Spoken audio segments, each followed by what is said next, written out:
Kinopia lang nila sa Sinyoba. Binasa ko muna itong insight. Na kailan nalathala yung insight? 1988. Publish ito 1988. May copyright na 1988. Doon sila pumasok ngayon. Doon pumasok sa bitag. Sabi nila na yun daw mga nagpapakilalang saksi ni Jehovah ang siyang nangopya kay Soriano. Ang pinagbatayan, 1988, yung binasa yung aklat ng nagpapakilalang saksi ni Jehovah. Kaya ang sabi nila, sila raw ay nag-broadcast noong 1980s pa, 83, pero ito raw copyright nitong aking binasa, 1988. Kaya may pahayag si Mr. Soriano na yung mga saksi ni Jehovah ang nangopya raw sa kanila. Ito, panoorin natin, pakinggan si Soriano. Hindi ganon.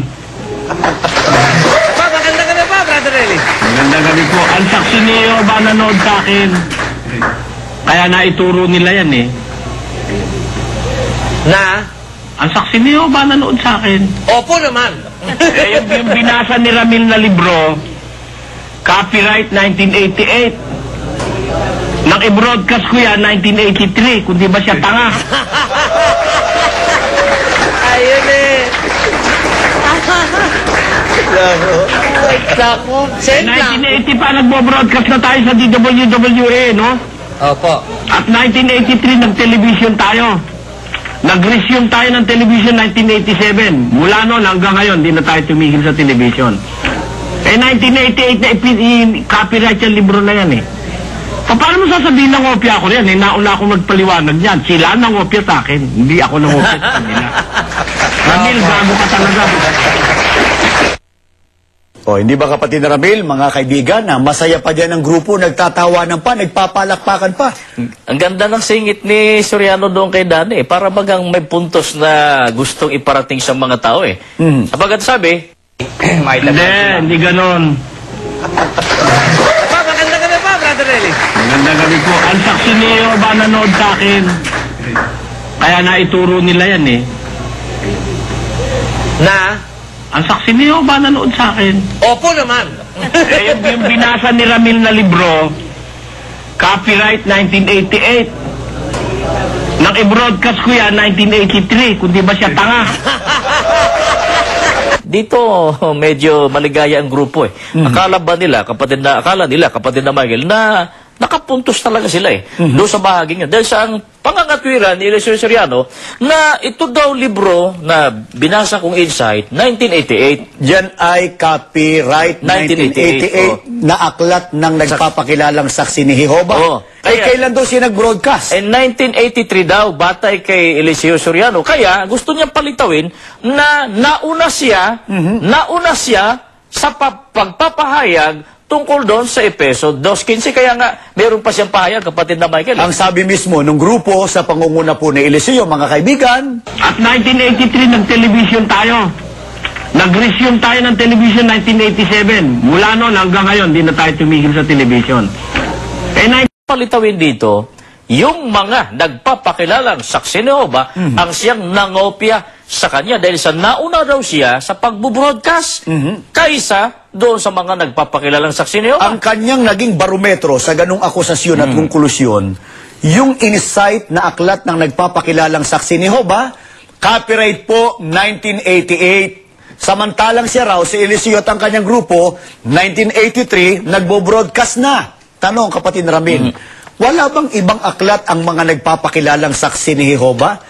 Maliban dun sa umatangi, dun sa 1988 copyright na nagsasabing, ang pinag-isa na isang taong bago ay Hudyo at saka mga hintil. Meron po, nauna. Mayroon pong nauna.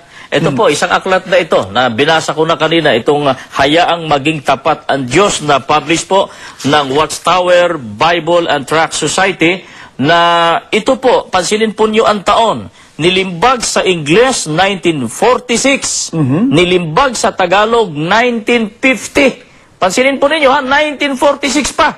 Ito sinasabi ng aklat na ito. Ito po, sapagkat siya ang ating kapayapaan, kanyang pinag-isa ang dalawa, at iginiba ang pader na naghihiwalay sa atin, at sa pamamagitan ng kanyang pagkatao ay inalis ang pagkakaalit natin, mga Hudyo at mga hintil. at inalis ang kautusan, taglay ang mga batas at ang mga palatuntunan niyaon upang lumikha ng kapayapaan at lumalang sa dalawa ng isang taong bago sa pamamagitan ng paglalakip sa kanila sa kaniyang sarili at upang patayin ang alitan o ang pagkakaalit ng dalawa sa pamamagitan ng krus at sa isang katawan ay papagkasunduin silang dalawa sa Diyos. Efeso 2:11 hanggang 16. Good speed. O paano ngayon ito? Mga kababayan namin. Kaya huling-huli natin yung pangangatwiran ni Eliseo Soriano. Pangangatwiran lang.